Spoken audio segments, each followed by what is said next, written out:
अस्सलाम वालेकुम, मेरा नाम डॉक्टर किरण फातिमा है। आज हम बात कर रहे हैं ग्लूटाथायोन के बारे में। ग्लूटाथायोन आजकल के मॉडर्न एस्थेटिक्स और स्किन केयर इंडस्ट्री का सबसे बड़ा और मशहूर ट्रेंड बन चुका है। इन्फ्लुएंसर्स, सेलिब्रिटीज़ और मेडिकल स्पास पूरी दुनिया में इसको dark spots, hyperpigmentation, melasma और बॉडी वाइटनिंग के लिए as a miracle cure market कर रहे हैं। ग्लूटाथायोन जो है बेसिकली वो होता क्या है, ये एक पावरफुल पेप्टाइड और एंटीऑक्सीडेंट है जो कि हमारी बॉडी स्पेशली लिवर सेल्स खुद बनाते हैं।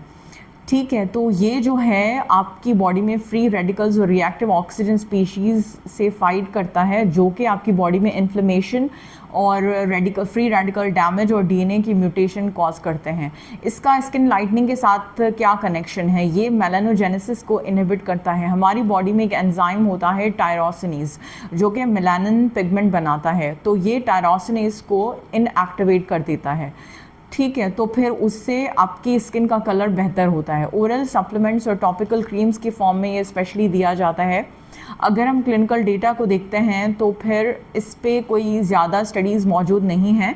इसमें जो हैं दो तरह की स्टडीज़ की गई थी, जो कि काफ़ी स्मॉल स्केल स्टडीज़ थी, 4 वीक्स पे मुश्तमिल थी। और जो है उसमें क्या था कि 500 mg ग्लूटाथायोन ओरल फॉर्म में दिया गया, जिसमें एक जो है वो स्टडी में 30 हेल्दी फ़िलिपिनो ख़वातीन को लिया गया, लेकिन जो है उसमें प्लेसिबो के मुकाबले में कोई ख़ास उसमें फ़र्क नहीं देखा गया। और ये काफ़ी स्मॉल स्केल स्टडीज़ थी, तो उस पर कोई कंक्लूजन नहीं लिया जा सकता। और फिर आता है बायो अवेलेबिलिटी का प्रॉब्लम। अगर आप ओरल ग्लूटाथायोन लेते हैं तो फिर वो आपके स्टमक में वो ब्रेकडाउन होता है उसका, और आपकी स्किन तक वो उस फॉर्म में पहुंच नहीं पाती कि कोई जो है नोटिसेबल डिफरेंसेस मिल सकें। फिर होता है एक 10 वीक्स पे मुश्तमिल एक स्टडी की गई थी, जिसमें 2% टॉपिकल ग्लूटाथायोन लोशन दिया गया था लगाने के लिए, लेकिन वो एक टेम्पररी ग्लो उसमें देखा गया। और वो इसलिए कि ग्लूटाथायोन पेप्टाइड है और पेप्टाइड ह्यूमेक्टेंट की तरह भी काम करता है। तो अगर जो है कोई स्किन हाइड्रेटेड होती है, वेल हाइड्रेटेड, तो फिर उस पर अगर लाइट रिफ्लेक्ट करती है तो स्किन टोन वैसे ही बेहतर नज़र आती है। क्योंकि इसकी ओरल और टॉपिकल बायो अवेलेबिलिटी इतनी नहीं है, तो फिर इसको आईवी ड्रिप्स के फॉर्म में मार्केट किया जाने लगा। क्योंकि पिल्स जो हैं वो स्टमक में डिस्ट्रॉय हो जाती हैं और फर्स्ट पास मेटाबॉलिज्म से गुज़रती हैं, तो फिर जो है आईवी फॉर्म में इसको स्टार्ट किया गया। पाकिस्तान में एक क्लिनिकल ट्रायल हुआ था, जिसमें जो है एक ही मेजर स्टडी मौजूद है। उसमें 50 हेल्दी ख़वातीन ली गई और उनको 8 हफ्तों तक 1200 mg के इंजेक्शन्स दिए गए, हफ्ते में 2 बार। उसमें टेम्पररी रिज़ल्ट सामने आए, जिसमें ग्लूटाथायोन जो है उन ख़वातीन में 37.5% स्किन टोन बेहतर हुई। और फिर जैसे उनको 6 महीने बाद ऑब्ज़र्व किया गया तो वो जो है बेनिफिट 6.2% तक रह गया। तो अगर आपको उसके बेनिफिट्स चाहिए स्पेशली स्किन वाइटनिंग के लिए, तो आपको तो उस पर सारी उम्र ही रहना पड़ेगा। लेकिन इसके जो हैं वो साइड इफ़ेक्ट्स होते हैं, और क्योंकि ग्लूटाथायोन जो है वो उसकी रेगुलेशंस नहीं हैं, स्पेशली फॉर स्किन वाइटनिंग, ये अनरेगुलेटेड होता है। मेडिकल ट्रीटमेंट्स के बजाय जो कॉस्मेटिक आईवी ग्लूटाथायोन है वो बिल्कुल ही अनरेगुलेटेड है, और स्किन वाइटनिंग के लिए इसकी सेफ़ टेस्टिंग नहीं की गई है। स्पेशली FDA फ़िलीपींस ने तो इसके अगेंस्ट पब्लिक वार्निंग्स जारी की हुई हैं।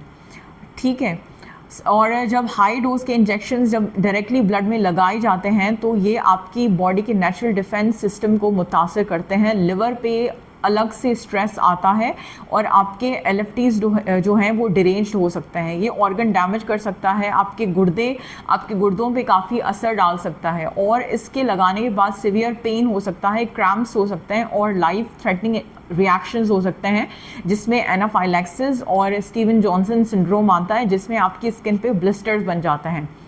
और कॉमनली ये क्योंकि मेडिकल स्पास में यूज़ किया जाता है, और अगर वहाँ पे प्रॉपर स्टरलाइजेशन और हाइजीन यूज़ नहीं की गई तो वो आपको इन्फेक्ट कर सकता है। अब हम डिस्कस कर लेते हैं कि ग्लूटाथायोन अगर नाइसिनामाइड के साथ यूज़ किया जाता है तो फिर इसके क्या बेनिफिट होते हैं। ग्लूटाथायोन पिगमेंट फॉर्मेशन के एक बहुत ही इनिशियल स्टेप पे काम करता है और नाइसिनामाइड बाद में काम करता है। ये आपके पिगमेंट को बनाने से इनहिबिट करता है और नाइसिनामाइड जब वो पिगमेंट बन जाता है तो उसको बाकी सेल्स में स्प्रेड नहीं होने देता।